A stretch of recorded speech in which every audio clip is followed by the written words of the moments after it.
Norfolk Celebrates. Often it is said that we in the United States, Virginia, and the Norfolk area are a community of immigrants.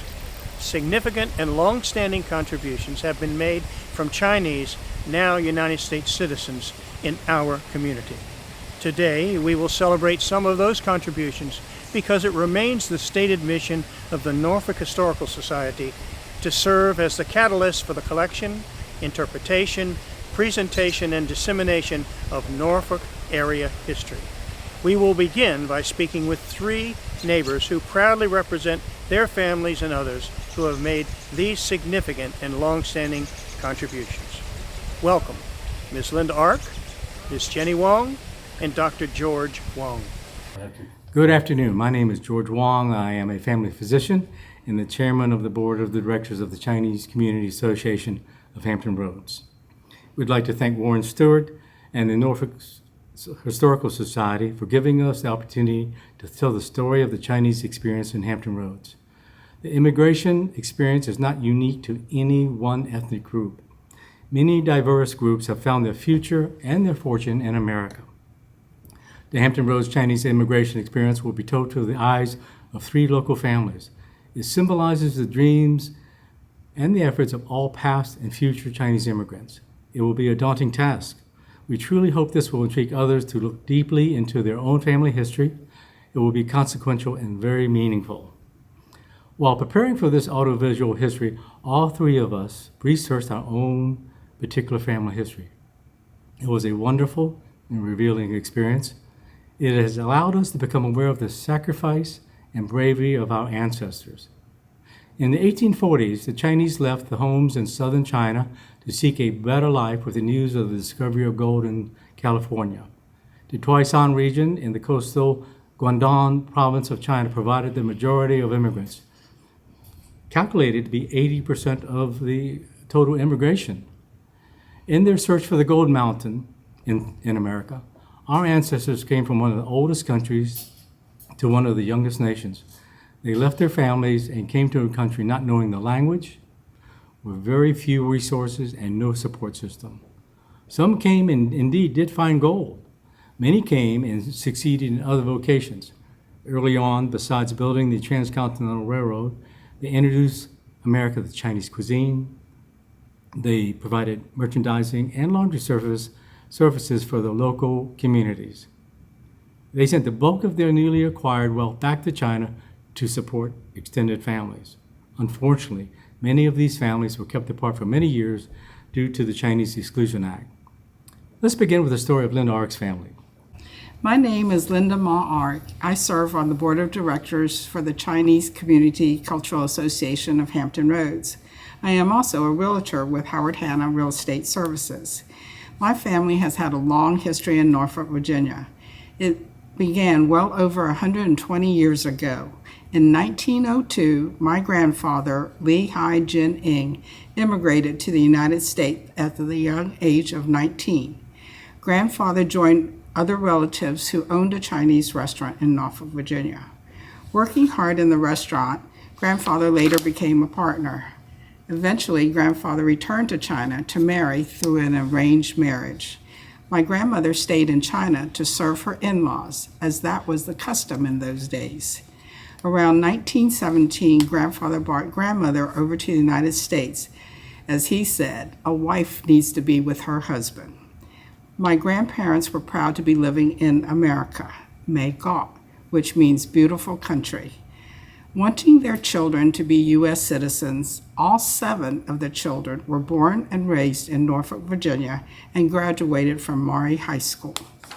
Grandfather was quite the entrepreneur, and over the years he opened 3 restaurants.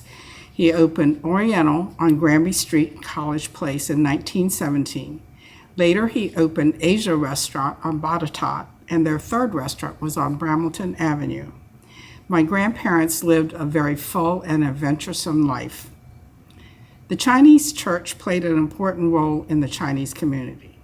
It was not only a place of worship and fellowship, but also the only place that the local Chinese could gather and socialize. The original Chinese church in 1920 was located on Bush Street. Later, it moved to the Freemason Baptist Church into the men's Bible study class. The Chinese Baptist Church played an integral part in the community, especially in my family, as that is where my parents met. My father, Ying Ma, graduated from MIT with a degree in aeronautical engineering.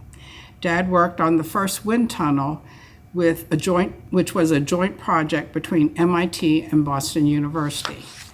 My father joined the Air Force to serve his country and was eventually stationed at Langley Air Force Base in Hampton. Because of his aeronautical engineering degree, he transitioned out of the Air Force and into civilian life. At that time, he worked for NACA, which later became known as NASA. Seeking Chinese fellowship, he would faithfully catch the ferry every Sunday to cross the Chesapeake Bay from Hampton to attend the Chinese church in Norfolk. My grandmother befriended the young man from Hampton and invited him to join her family for service and meals. My grandmother was hopeful that one of her granddaughters would catch the eye of the young, handsome Ying Ma. Eventually, my father and mother became a couple and married in June of 1946. Shortly after marrying, my parents moved to New York City, where my father continued his career as an aeronautical engineer. In July of 1947, I was born in New York. My parents decided they wanted to return to Norfolk to raise their family. They contacted a cousin who found a tavern for sale, which they purchased in 1947. They opened the Oriental Gardens restaurant located on Granby Street across from the Ocean View golf course. Eventually, Interstate 64 took over the property and my parents once again had to relocate. With the help of my uncle, who was a builder, my parents designed, built, and opened Ying's Chinese American Restaurant in 1957. It was located on North Military Highway by the Lansdale Traffic Circle. Being the entrepreneur that he was, my father invited Mayor Duckworth and all the city councilmen to attend the grand opening. Mayor Duckworth performed the ribbon cutting for Ying's restaurant. It was covered by the local newspaper, the Virginian Pilot. Ying soon became a favorite and a landmark in Norfolk. People would come to enjoy the fine, authentic Chinese cuisine. My parents owned and operated Ying's restaurant for over 25 years before they retired. The final restaurant of their lifetime was Mahi Ma's, named in honor of my parents, Ying and Nancy Ma. It was located at the Ramada Inn at 6th and Atlantic Avenue at the oceanfront in Virginia Beach. My parents raised 3 children in Norfolk, had a total of 7 grandchildren and 18 great-grandchildren.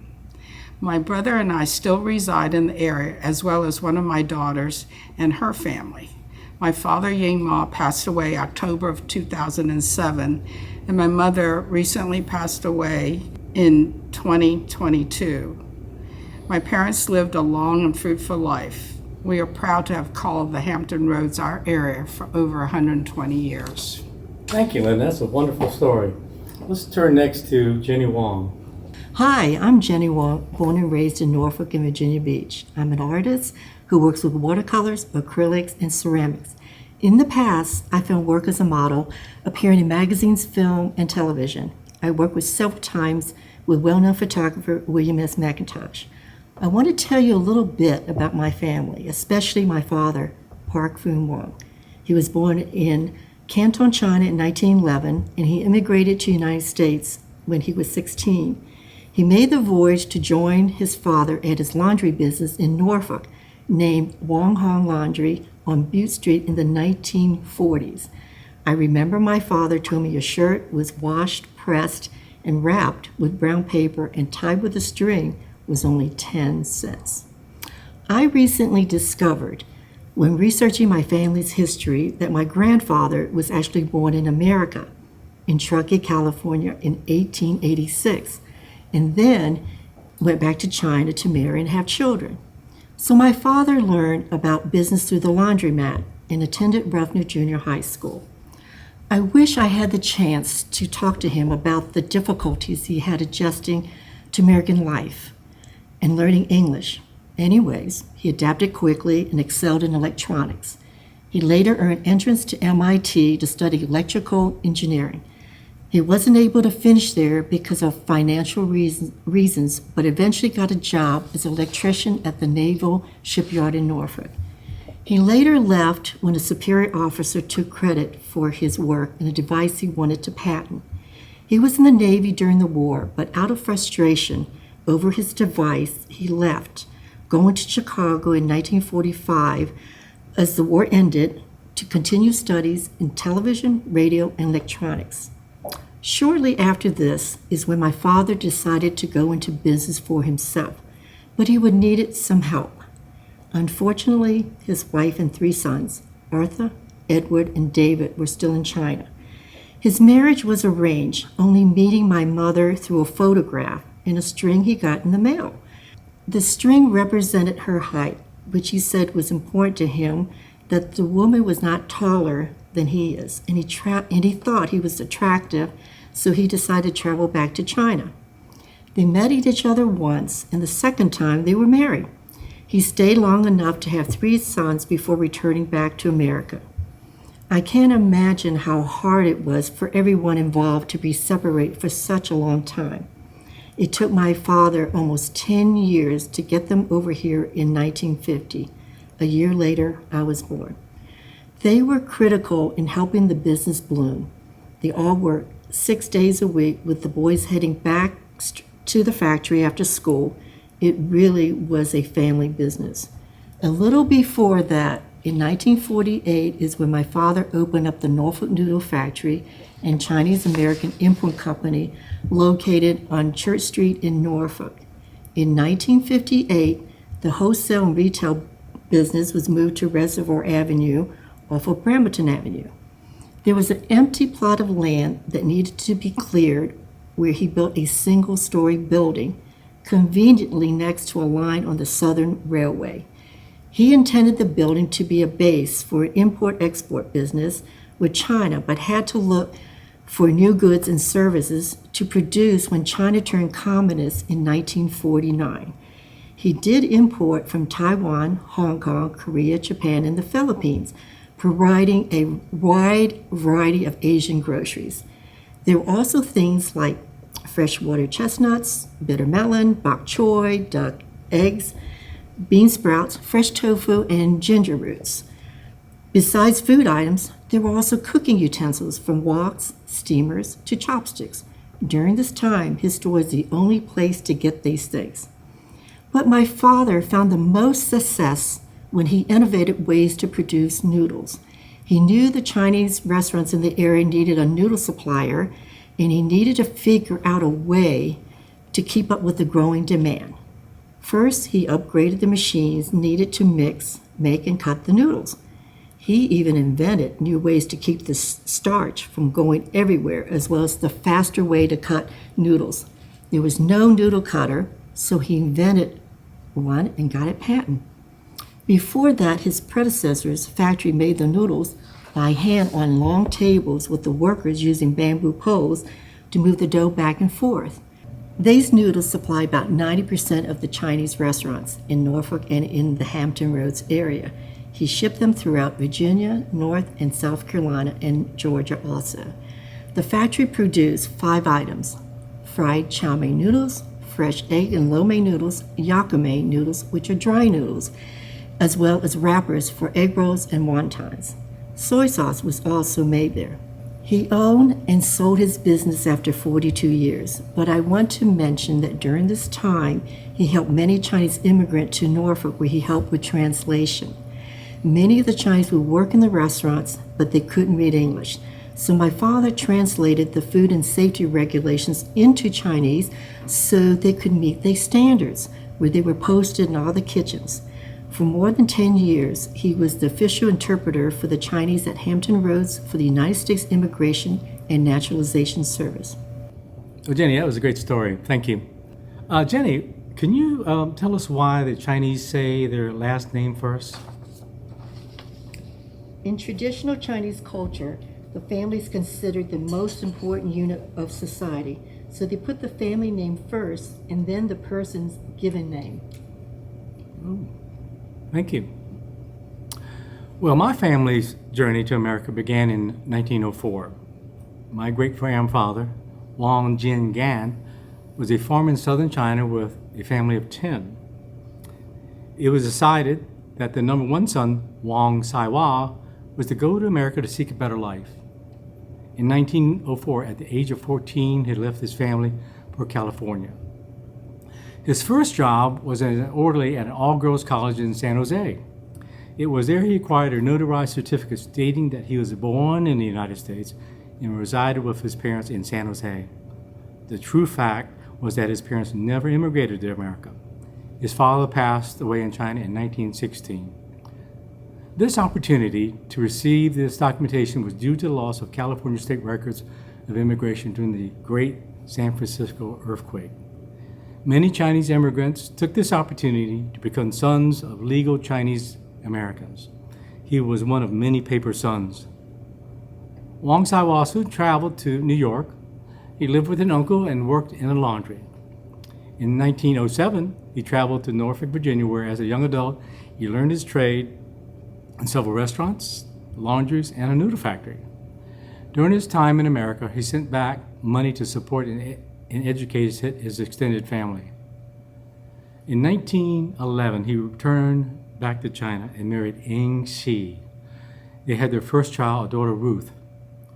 With my grandfather's planning another move to America, he adopted Herbert Ing. Herbert's biological father was a shoemaker and was unable to provide a good life for Herbert. Both families felt that the adoption was beneficial to all. The adoption of males to families with no sons was common in China. When the head of a household went to America to seek their fortune, it was desirable to have a male son in China. They were to support the family if they themselves could not return home for any reason. Families in China with no males were many times treated with less respect. Over the next 30 years, he was able to help bring his 5 younger brothers to Norfolk. The 6 brothers joined together and opened and operated many restaurants. Sam Lee Restaurant on Church Street, Charlie Wong Restaurant on Brambleton, Saiwa Restaurant and Great China Restaurant on Granby Street, Wong's Restaurant on West Charlotte Street, which is still standing, and Sai Gai Restaurant at Woods Corner. In the 1920s, Saiwa also worked in a noodle factory. He's one of the first Chinese community members to own a car. His Buick was used to transport product from the noodle factory. Saiwa had 13 children, 5 girls and 8 boys. My own father, Robert G.B.D. Wong, was the number 4 son of Wong Saiwa. He followed his father's footsteps and worked in the restaurant business after graduating from Maury High School.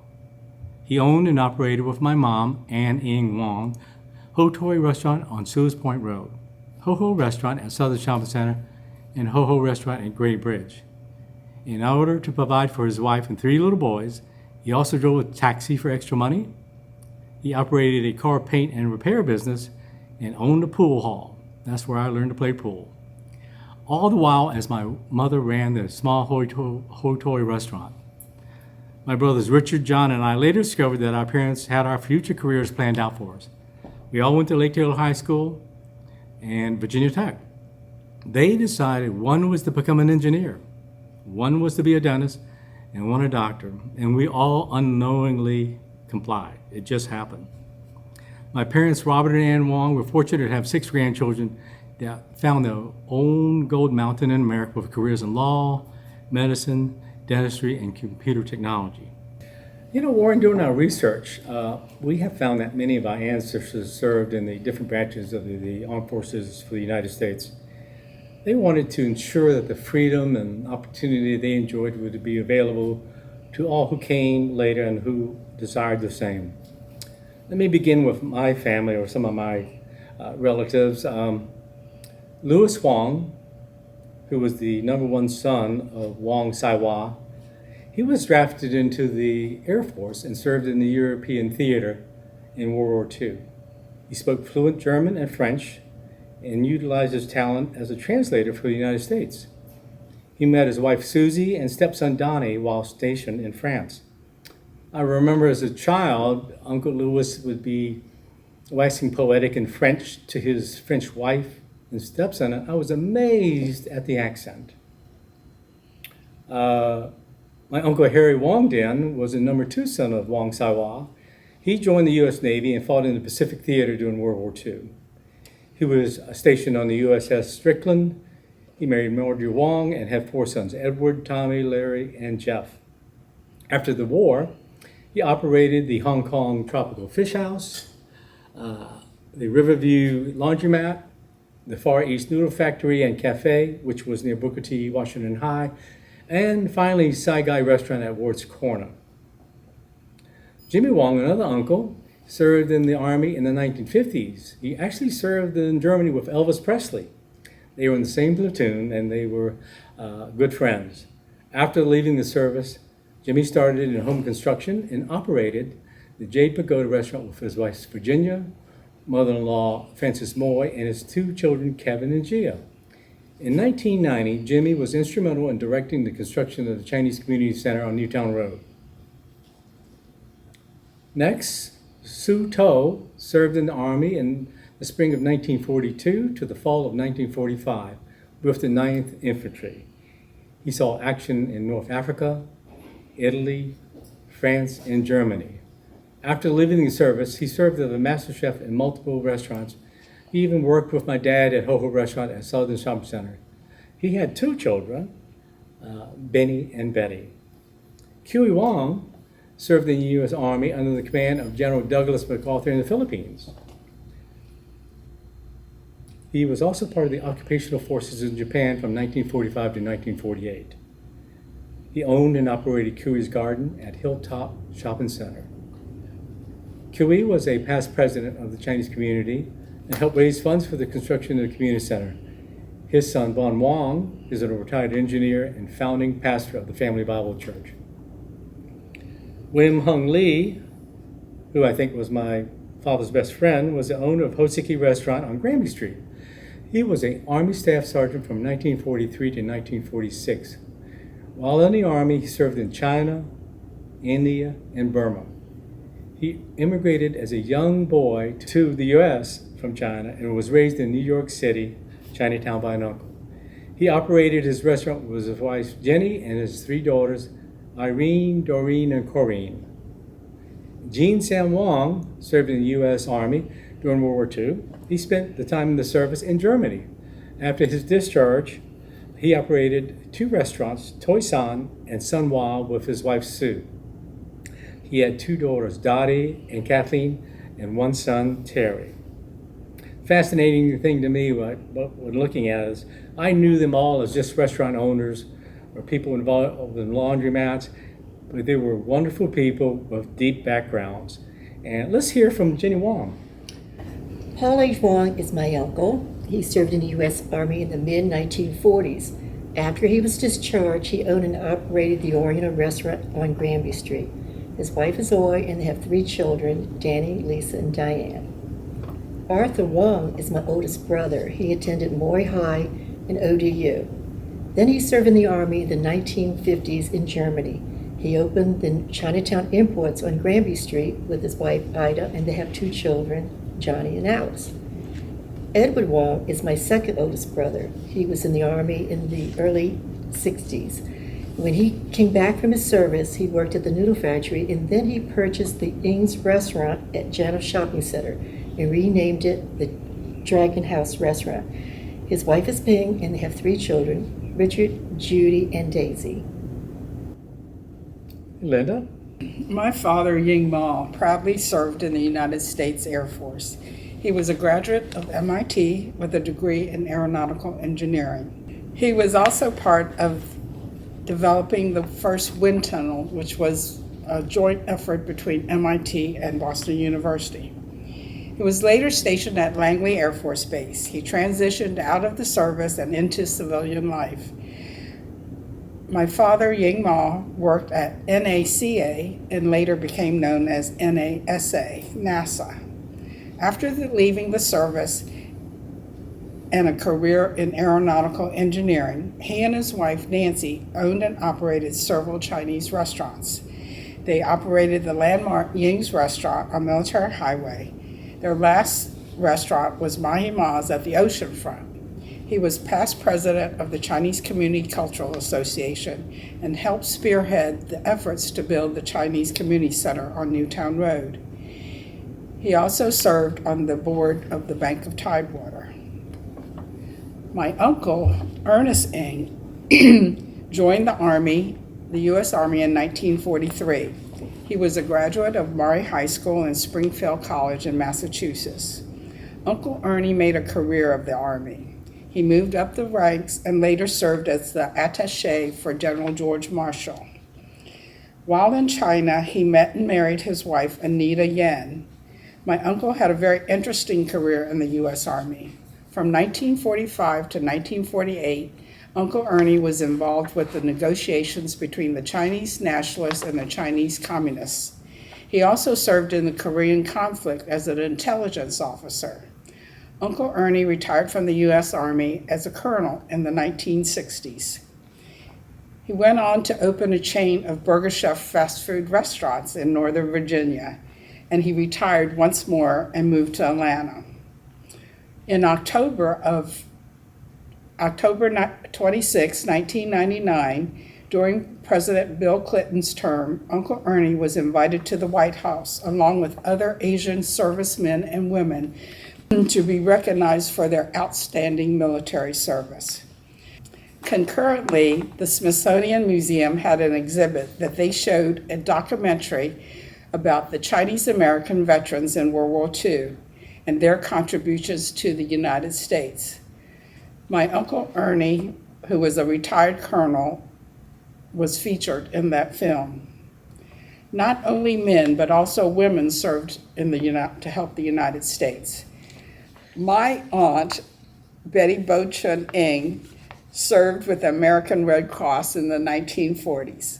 While serving in the American Blood Bank, she helped organize and gather 16 tons of supplies and equipment to be transported to the Bureau of Medical Aid to China. She was promoted to a lieutenant at the time. She met her husband, Bill Allen, when he was in the Army. They married in Washington, D.C., as it was against Virginia law to have an interracial marriage. After retiring from the Army as a colonel, Uncle Bill took a position at Texas A&M as an agricultural engineer. There they raised their family, 2 daughters, Elaine and Kay. Many Chinese Americans served during this time to do their part, and they were proud American citizens.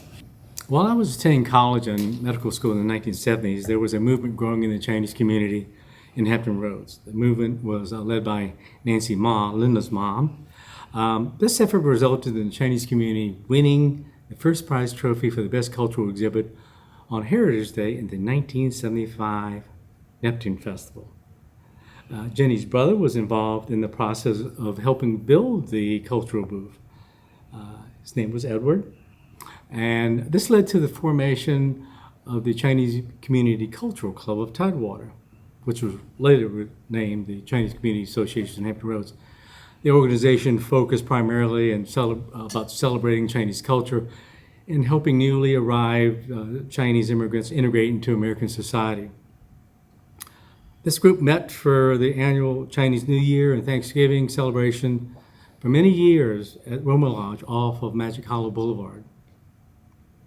They also arranged for community picnics, dances, Easter egg hunts, Halloween parties. I think the most exciting example of our culture is the Lion Dance celebration at Chinese New Year, where the Chinese lion rings in the new year, banishing the old, bringing in new good luck. Our lion dancers totaled 163 over 45 years, so that's a rather select group. They raised over $140,000 in lucky money from the red envelopes which were given. We call those hong baos. The lion dancers were rewarded for each dance. We're very proud of our college scholarship program. The Chinese Community Association has supported the academic endeavors of our high school seniors and lion dancers every year. We have awarded over 70 scholarships to those students going to college since 1995. I remember one particular Thanksgiving, in fact, when we met at Roma Lodge. And we came for a wonderful Thanksgiving celebration, but we were locked out. There was no representative from the Roma Lodge organization to let us in. So here we had 200 Chinese people with turkey and rice, ready to celebrate Thanksgiving. Unfortunately, we couldn't get in. My brother, the dentist, came to our rescue. His office was next door. He went to his office and got the name and number of a patient of his who he knew was a volunteer at Roma Lodge. Well, we got in. But can you imagine the scene on Thanksgiving Day? We enjoyed that day, but our experience that day taught us a lesson.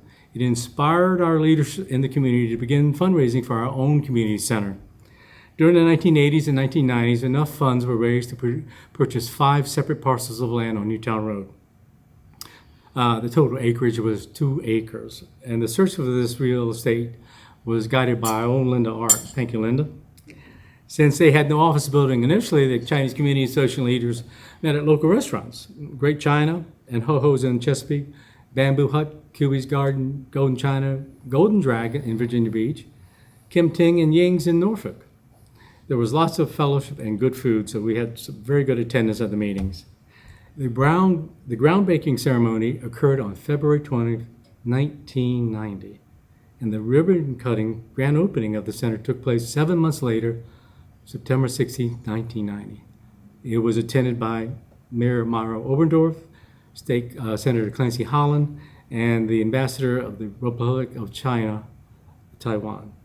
This project was truly a community effort. It was paid in full with donations. No loans were taken from banks. Our construction team worked hand in hand with Hoy Construction. In conclusion, we 3 have enjoyed this experience and urge those who view this presentation to research your own family history. Our ancestors not only operated restaurants, shops, and laundries, they defended their country and laid the foundation for all of us to find our future in America. Thank you.